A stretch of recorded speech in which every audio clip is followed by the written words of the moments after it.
Guys, कैसे हैं आप सब। उम्मीद है आप सब अच्छे होंगे।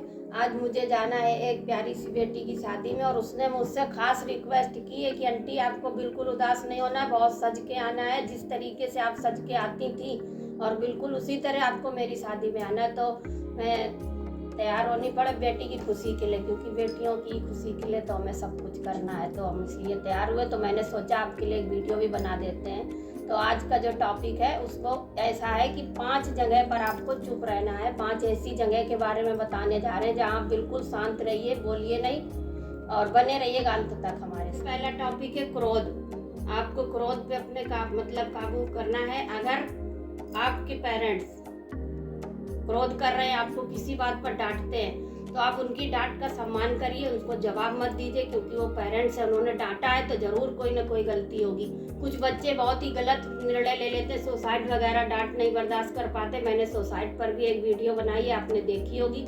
ये बहुत गलत बात है। माँ बाप का पूरा अधिकार है डांटने का। और इसी तरह से यदि पति पत्नी में भी लड़ाई हो जाए, पति आपको बहुत डांटने लग जाए किसी बात पे, और अगर वो बात नहीं भी ठीक, तो भी उस टाइम पे आप सम्मान करके उनका थोड़ा सा शांत हो जाए, नहीं तो उनका बीपी भी हाई हो जाएगा और वो भी दिक्कत में आएंगे।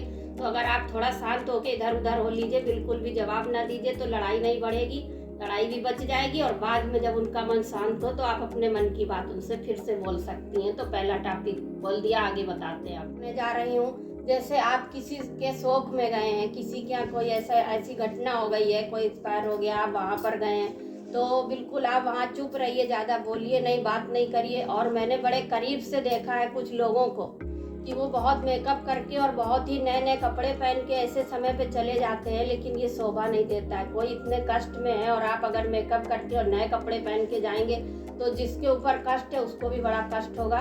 तो ये आप बात जरूर ध्यान रखिए कि ऐसा मत करिए। किसी के दुख में गए हैं तो बिल्कुल सिंपल और साधारण रूप में जाइए और ज़्यादा बोलिए नहीं। उस जगह पर भी आपको शांत रहने की ज़रूरत है। जैसे कोई आपस में 2 लोग डिस्कस कर रहे हैं, आप वहाँ पर बैठे हैं, अब मान लीजिए अगर नंद भाभी भी है या कोई भी किसी भी बात में आपस में कर रहा है और आपको नहीं वो आपसे कोई राय ले रहा है, तो प्लीज आप अपनी राय मत दीजिए, उन दोनों को करने दीजिए। वो अपनी समस्या खुद ही हल कर लेंगे। आप बीच में बोलेंगे, आपको कोई भाव भी नहीं वो देंगे और आपका बोलना कोई माने ना माने। जब आपसे कोई राय मांगे तब आप अपनी राय दीजिए, नहीं तो आप चुप ही रहिए। उस जगह पर भी चुप रहना ही अच्छा है आपके लिए। चौथा ये है कि बुराई जिसको करने में लोगों को बड़ा मजा आता है, बड़ा ही आनंद होता है। ये सबसे टॉपिक ऐसा है कि जिसमें लोगों को, अगर किसी की बुराई हो रही, 4 लोग बैठे हैं, तो इतना मजा आएगा, नमक मिर्च लगा के उसकी खूब खिंचाई की जाएगी, बुराई की जाएगी। उसके बाद होता ये है परिणाम, 4 लोग खूब बुराई कर रहे हैं, फिर पूछ अव्वल करा, वो कहेंगे उनसे पूछा, फलाने से, ये लड़ाई विकराल रूप लेगी। इसलिए अगर कोई 4 लोग बुराई भी कर रहे हैं ना, तो आप उस जगह पर भी चुप रहिए।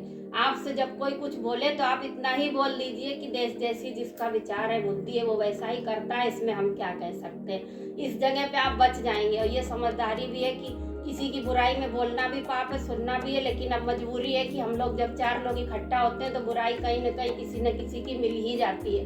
तो कोशिश आप इतना ही करिए कि जब तक आपसे कोई नहीं करे तो आप हाँ में हाँ भी ना मिलाइए, चुपचाप सुन लीजिए, ना ही बोलिए तो अच्छा है। और कैसा लग रहा है आपको मेरा विचार, अच्छे लग रहे हो तो बताइएगा। अभी एक टॉपिक और बचा है, मैं उस पर भी आपको है सत्संग। लोग सुनने जाते हैं सत्संग और इतनी बातें करते हैं, जी भर के बुराई भलाई दुनिया भर की बातें उसी जगह। कुछ लोगों को तो नींद भी आने लगती है, मैंने देखा। तो आप ही बताइए, आप सत्संग कर सुनने गए हैं तो आप जो बोल रहा है, इतनी मेहनत कर रहा है, आप उसको सुनिए, उसके वचनों को सुनिए और फॉलो करिए अपने जीवन में, तब तो ठीक है। आप दुनिया भर की अपनी ही पंचायत में लगे हैं। ऐसे ही मैंने देखा, एक लोग गई थी सत्संग सुनने, तो उनसे पूछा कि भाई कल क्या कथा हुई, तो कथा हुई थी राम की। वो बता रही जन्म हुआ कृष्ण का, तो इतना हंसे सब लोग कि बताओ कल उनका राम का बताया तो वो कृष्ण बता रही, मतलब कि वो सत्संग सुन ही नहीं रही थी। तो ये भी बहुत जरूरी टॉपिक है कि अगर आप सत्संग में किसी अच्छी जगह पे गए हैं तो आप चुप रहिए, चुपचाप सुनिए, पूरा ध्यान लगा के सुनिए। और कैसा बोला मैंने आपको, कैसा लगा आपको मेरे विचार, अगर अच्छे लगे हो तो प्लीज लाइक शेयर सब्सक्राइब कीजिए। आप ही लोग हमारा हौसला है, हमारा हौसला बढ़ाइए और इसी जगह से हम अपने